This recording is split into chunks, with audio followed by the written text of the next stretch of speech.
Hello,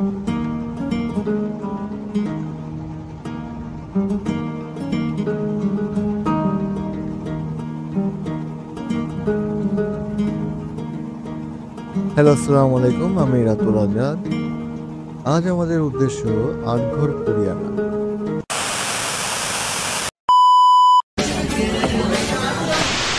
welcome to Ratul Azad blog. এক সময় পয়সার হিসেব ছিল 1 আনা, 2 আনা, 3 আনা, 4 আনা, 5 আনা, 20 আনা। এখন আর 20 আনার দাম নেই, কিন্তু 20 আনার পেয়ারার দাম 20 আনার পেয়ারার দাম দেশব্যাপী। দেশের দক্ষিণে 3 জেলা বরিশাল, পিরোজপুর, স্বরূপকাঠি, প্রায় 8 বর্গ কিলোমিটার এলাকার 4000-এরও বেশি বাগান নিয়ে 20 আনার পেয়ারা সাম্রাজ্য।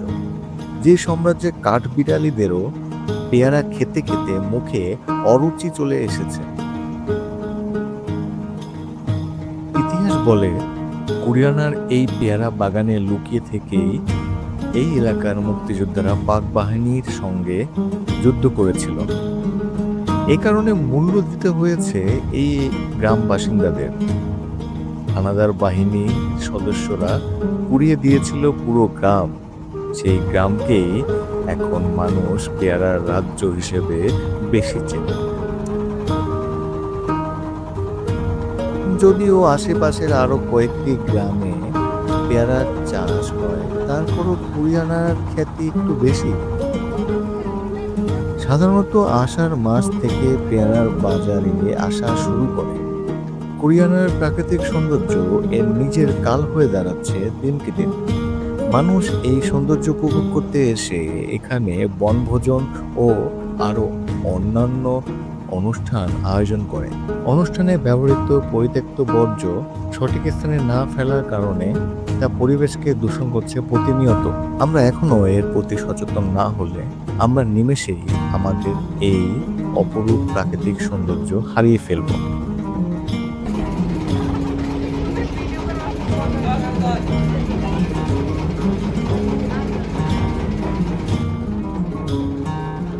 শহরে পেয়ারার দাম একটু বেশি হলেও মৌসুমের শুরুতে তুমি যদি 20 আনায় যাও, তবে 1 কেজি পেয়ারা কিনতে পারবে মাত্র 6 থেকে 8 টাকায়।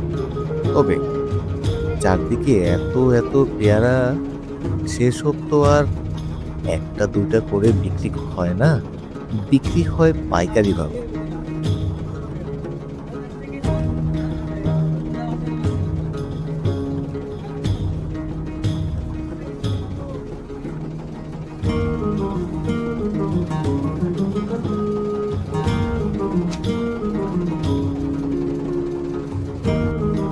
আটঘর কুরিয়ানার বেশ কয়েকটি স্থানে চলে এই পাইকারি পেয়ারা কেনা বেচার হাট। তার মধ্যে বেশিরভাগই খালের মধ্যে ভাসমান বাজার। ভাসা ভাসা পেয়ারা ভর্তি হয়ে প্রতিদিন শত শত নৌকা বোঝাই হয়ে আসে এখানে। স্থানীয় ভাষায় একে বলা হয় মোকাম।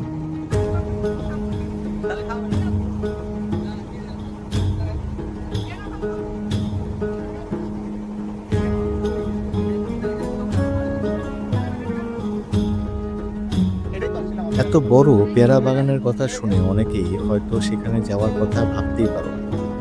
সেটি যদি ভেবেই থাকো তাহলে শোনো, বরিশাল থেকে পেয়ারা বাগানে যাওয়া বেশ কয়েকটি পথ রয়েছে। শহর থেকে ঝালকাঠি, বিনয়কাঠি হয়ে নবগ্রাম পৌঁছতে হবে।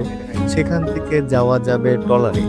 আবার বরিশাল থেকে বাসে চেপে বানুড়িপাড়া উপজেলা দাসেরহাট নেমে টেম্পু অথবা মাহেন্দ্র নিয়ে যাওয়া যাবে পেয়ারার রাজ্যে। আর বাসে চেপে স্বরূপকাঠি পৌঁছে ট্রলার নিয়ে তো যাওয়া যায়।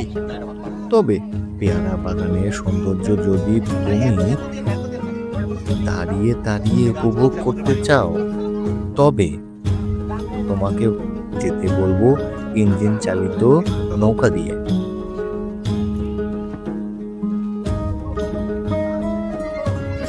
এভাবে আধা ঘন্টা চলার পর খালের মধ্যে ভাসতে দেখবে তুমি ছোট বড় নানান আকারের পেয়ারা।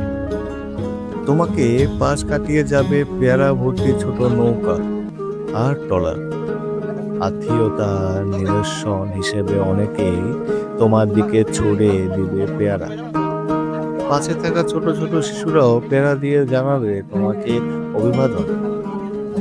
একদম কাছ থেকে পেয়ারা বাগান দেখতে হলে কুড়িয়ানায় পৌঁছে তোমাকে নিতে হবে ছোট নৌকা।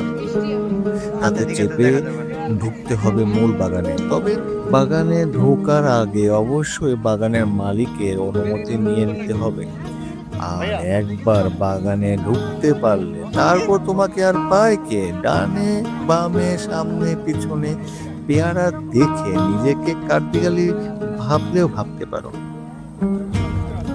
এখানে অনেকগুলো বাগানে কৃত্রিম পাহাড়ের অনুভূতি দেওয়ার জন্য কাঠ দিয়ে মই এর মতো করে সেতু তৈরি করা হয়েছে, যাতে উপর থেকে এই বাগানের সৌন্দর্য উপভোগ করা যায়। তবে আমার মতে এর কোনোই দরকার ছিল না, কারণ এটি অনেক ঝুঁকিপূর্ণ এবং ভীতিকর। কারণ এই যে অবকাঠামো তৈরি করা হয়েছে তা অনেক নড়বড়ে।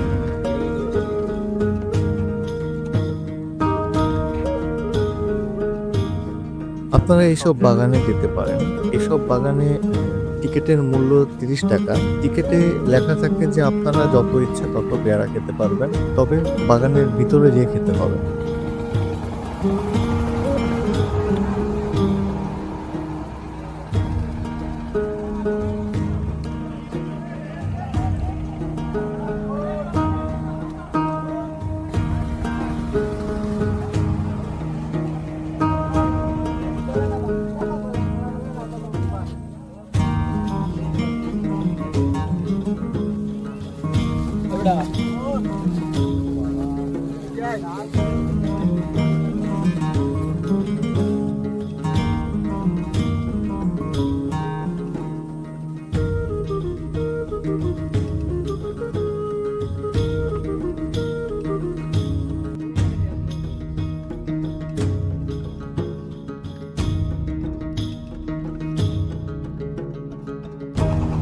এখানে যেমন পেয়ারা, আমড়া, নারিকেল এইসবের জন্য বিখ্যাত, তেমন নৌকার জন্য বিখ্যাত। স্থানীয়দের ভাষ্য, এই অঞ্চলে মানুষের নৌকার চাহিদা মেটাতে শতবর্ষে আগে নেসারাবাদের আটঘরে এই হাটের প্রবর্তন হয়। আমাদের এই ভিডিওটি দেখে কিরকম লেগেছে তা অবশ্যই কমেন্টে জানাবেন এবং পরবর্তী ভিডিও দেখার জন্য অনুরোধ জানাচ্ছি। ধন্যবাদ।